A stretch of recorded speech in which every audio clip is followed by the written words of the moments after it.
நண்பர்கள் அனைவருக்கும் வணக்கம். இன்று ஒரு தகவல் என்ன அப்படின்னு பார்க்கலாம். இப்போ எல்லா வீடுகளிலும் பசங்க இருக்காங்க, எல்லோரும் எக்ஸாம் எழுதியிருக்காங்க. 10th +2 எழுதியிருக்காங்க. இப்போ எல்லாமே ஸ்கூலு லீவும் விட்டாச்சு. மே மாதம் கடைசி வரைக்கும் லீவும் இருக்குது. இப்போ வீட்டில் இருக்கக்கூடிய பெற்றோர்கள் மனசில் பார்த்தீங்கன்னா நிறைய கேள்விகள் இருக்கும். நம்ம பையன் ஃபஸ்ட்டு மார்க் வாங்கணும் அப்படின்னு சில பேர் நினச்சிக்கிட்டு இருப்பாங்க. சில பேர் ஒரு 400க்கு மேலே வாங்கணும் அப்படின்னு நினச்சிட்டு இருப்பாங்க. சில பேர் ஒரு 350க்கு மேலே வாங்கணும் அப்படின்னு நினைப்பாங்க.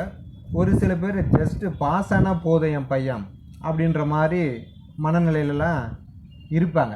ஸோ இந்த மாதிரி இருக்கும் பொழுது ஸ்கூல்லேருந்து பெற்றோர்களுக்கு ஒரு லெட்டர் அனுப்புகிறாங்க. அதுதான் இன்று ஒரு தகவல். அந்த லெட்டரில் என்ன சொல்கிறாங்க அப்படின்றத நம்ம பார்க்கலாம். ஒவ்வொரு வீட்டுக்காக ஸ்கூல்லேருந்து லெட்டர் போகுது. லெட்டரை பிரித்து படிக்கிறாங்க. அன்பார்ந்த பெற்றோர்களே, உங்களுடைய பிள்ளைகளுக்கான பரீட்சை முடிந்துள்ளது.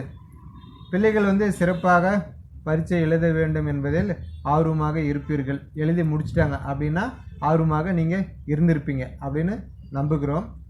எனினும் இந்த விஷயங்களை கவனத்தில் கொள்ளுமாறு பணிவுடன் கேட்டுக்கொள்கிறேன் அப்படின்னு சொல்கிறாங்க. பரீட்சையில் வெற்றி பெறாத மாணவர்களில் ஒரு கலைஞன் இருப்பான். அவனுக்கு பார்த்தீங்கன்னா கணிதம் தேவைப்படாது. அதே போல் அந்த ஃபெயிலான ஒரு நபரில் ஒரு தொழிலதிபர் இருப்பான். அவனுக்கு வரலாறு இலக்கியம் தேவை கிடையாது. அதே போல் ஒரு இசைஞானி இருப்பான். அவனுக்குள்ளே பார்த்தீங்கன்னா இந்த ரசாயனவியல் அவசியமாக இருக்காது. ஒரு விளையாட்டு வீரன் இருப்பான் ஃபெயிலானதில். அவனுக்கு உடல் நலன்தான் முக்கியமே தவிர பௌதீகம் புள்ளியில் அதெல்லாம் எதுவுமே தேவையில்லை அப்படின்னு அதில் சொல்லியிருக்காங்க. பரீட்சையில் அதிக மதிப்பெண் எடுத்தால் சிறந்த பிள்ளை என்றும், எடுக்காவிட்டால் தரம் குறைந்த மாணவன் என்று தயவுசெய்து அவர்களுடைய நம்பிக்கையை நீங்கள் பறித்து விடாதீங்க அப்படின்னு சொல்கிறாங்க. அதே போல் அந்த பசங்களுக்கு நீங்கள் சொல்லணும், இது வெறும் பரீட்சை மட்டும்தான். நீ வாழ்க்கையில் வெற்றி கொள்ள இதை விட பெரிய சவால்கள் நிறைய உள்ளது. உன் மீது உள்ள அன்பு நீ பரீட்சையில் எடுக்க மதிப்பெண்ணை வைத்து கிடையாது அப்படின்ற மாதிரி பெற்றோர்கள் பிள்ளைகளுக்கு சொல்லணும் அப்படின்ற மாதிரி அதில் சொல்லியிருக்காங்க. அதே போல் ஒரு நாள் நீ இந்த எக்ஸாமில் ஃபெயில் ஆகிட்ட அப்படின்னு சொன்னால் இந்த உலகே கண்டிப்பாக உன்னால் வெல்ல முடியும். அதுக்கு உண்டான திறமை உங்கள்கிட்ட இருக்குது. அதனால் யாரும் பயப்பட வேண்டாம். மருத்துவர்களும் பொறியாளர்களும் மட்டும்தான் உலகில் தர சிறந்தவர்கள் அப்படின்னு யாரும் நினைக்க வேண்டாம். மதிப்பெண் என்பது வெறும் எண்ணு மட்டுமே தவிர, அதை புரிஞ்சுக்கிறதுக்கு மட்டும்தான் நம்ம ட்ரை பண்ணணுமே தவிர அதை வச்சு நம்ம வாழ்க்கையே முடிவு ஆகாது. அதை தவிர்த்து நிறைய விஷயங்கள் இருக்குது அப்படின்னு நீங்கள் குழந்தைங்களுக்கு சொல்லுங்கள் அப்படின்ற மாதிரி ஒரு லெட்டர் அனுப்பி விட்றாங்க.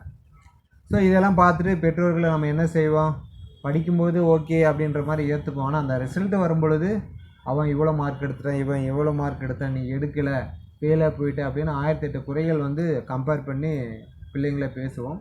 அது அவங்களுடைய தன்னம்பிக்கையை இழக்கும் வகையில் அமையும்.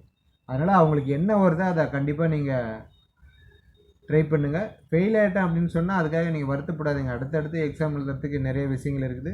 அதை நீங்கள் ஃபாலோ பண்ணி நீங்கள் உற்சாகப்படுத்தினாவே போதுமானது.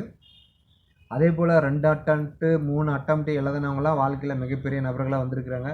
படிக்காத நிறைய நபர்களை வாழ்க்கையில் நிறைய சாதிச்சிருக்கிறாங்க. படிப்பு என்பது நம்ம தெரிஞ்சுக்கிறதுக்கான ஒரு சில விஷயங்களை தவிர அதை வச்சியே எல்லா மனிதர்களோட வாழ்க்கையும் நிர்ணயம் ஆகாது அப்படின்றத கண்டிப்பாக நம்ம எல்லோரும் தெரிஞ்சிக்க வேண்டிய ஒன்றா இருக்குது. மீண்டும் அடுத்த ஒரு நல்ல தகவலுடன் உங்களை சந்திக்கிறேன். நன்றி, வணக்கம்.